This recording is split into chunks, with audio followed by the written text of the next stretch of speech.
Labhpur station থেকে নেমে তারাশঙ্কর সরণি ধরে গেছেন কখনো?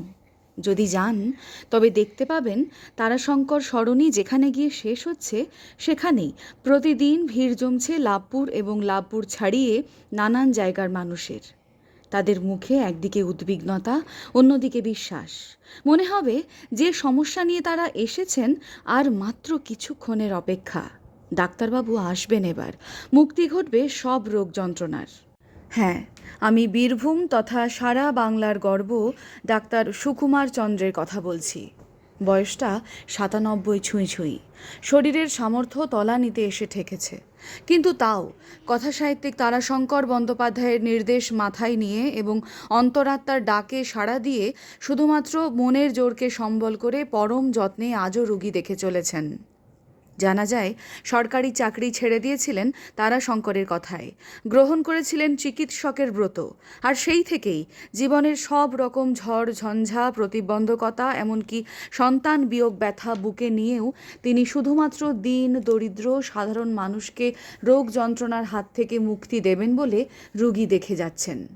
এই তো কিছুদিন আগেই কোভিড-19-এর আতঙ্কে যখন আমরা শুধুমাত্র নিজেদের প্রাণ বাঁচাতে সর্বস্ব পণ করেছি, তখন তিনি নিজের শরীরের কথা ভুলে নিজের প্রাণের ঝুঁকি নিয়ে রোগী দেখে গেছেন।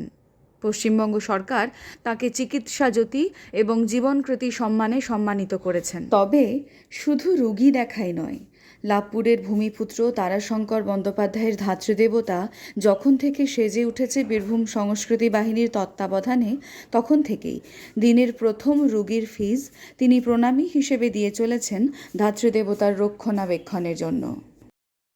আজ ১ জুলাই ডাক্তার বিধানচন্দ্র রায়ের জন্মদিন এবং চিকিৎসক দিবস।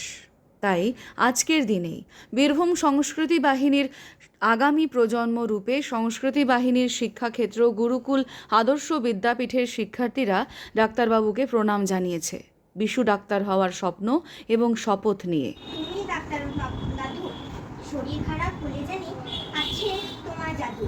সারা জীবন সবার জন্য ভেবেই শুধু গেলে, নিজের জীবন সবার তরে উজাড় করে দিলে। বীরভূমের গর্ভ তুমি, গর্ভ মোদের নাও, এমনি করেই তোমার আশিস সারা জীবন দাও।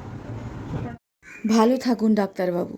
আজ এই চিকিৎসক দিবসে বীরভূম সংস্কৃতি বাহিনীর পক্ষ থেকে আপনার জন্য রইল বিনম্র শ্রদ্ধাঞ্জলি।